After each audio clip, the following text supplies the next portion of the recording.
des réunions d'assistance, d'association et d'expression dans l'avant-projet de la Constitution, le réseau guinéen pour un espace civique ouvert exhorte au renforcement de la législation en vigueur. Mesdames et messieurs, les représentants des organisations de défense des droits de l'homme, mesdames et messieurs les représentants de la presse privée, mesdames et messieurs les représentants d'organisations syndicales, mesdames et messieurs en vos qualités, titres et rangs respectifs. Aujourd'hui, encore le réseau guinéen pour un espace civique ouvert, RESECO, se présente devant vous avec un engagement renouvelé de garantir et de devenir en veillant défenseur des libertés fondamentales que sont les libertés de réunion,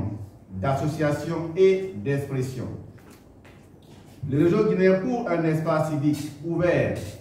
pour un objectif principal, contribuer à l'amélioration des instruments juridiques relatifs à la liberté de réunion,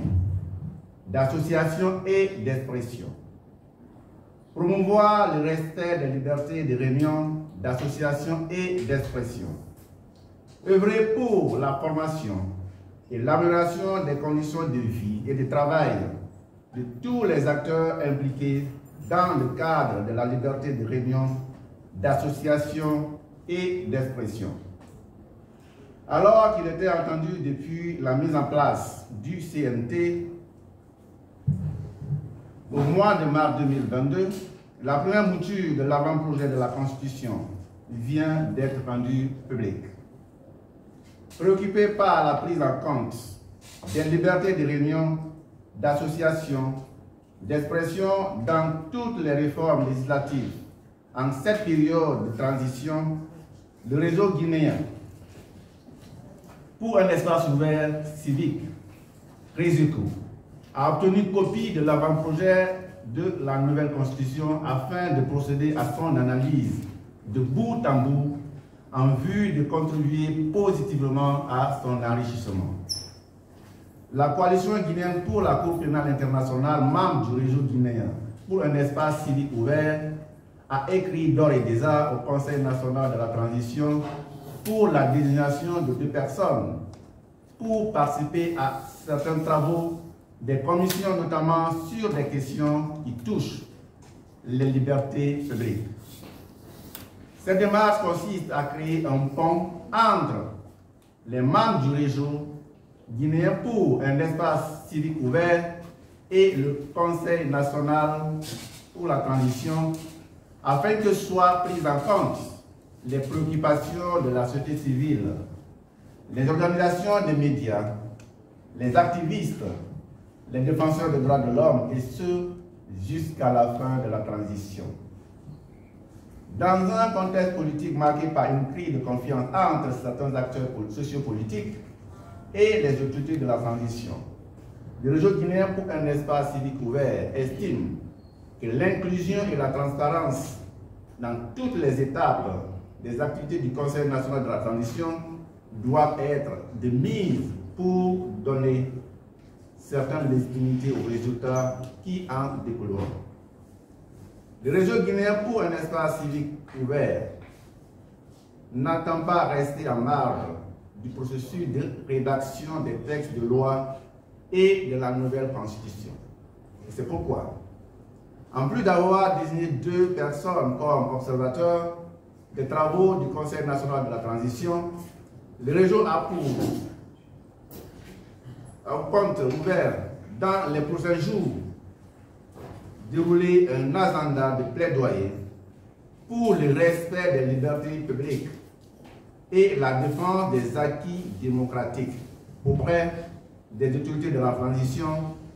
pour partenaires internationaux, acteurs de la société civile, groupes de médias, acteurs politiques, autorités religieuses. Pendant les rencontres et l'échange avec les cibles que sont son action de plaidoyer, le réseau guinéen pour un espace civique ouvert partagera les résultats d'une analyse juridique des instruments juridiques nationaux et internationaux qui protègent et encadrent les libertés de réunion, d'association et d'expression. Le réseau guinéen pour un espace civique ouvert, RESECO, appelle les membres du Conseil national de la transition à la prise en compte des questions des droits et libertés dans toutes les réformes législatives. Invite tous les acteurs sociopolitiques à contribuer positivement au débat sur l'avant-projet de la nouvelle constitution dans le respect des différentes opinions. Recommande la vulgarisation dans les langues locales de l'avant-projet de la nouvelle constitution pour une large compréhension par les populations. Demande à la communauté internationale de soutenir la Guinée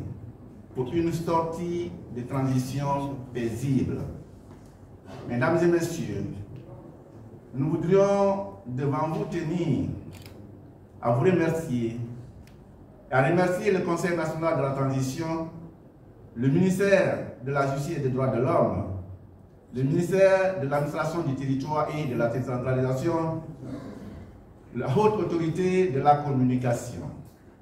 et les représentants diplomatiques basés en Guinée, notamment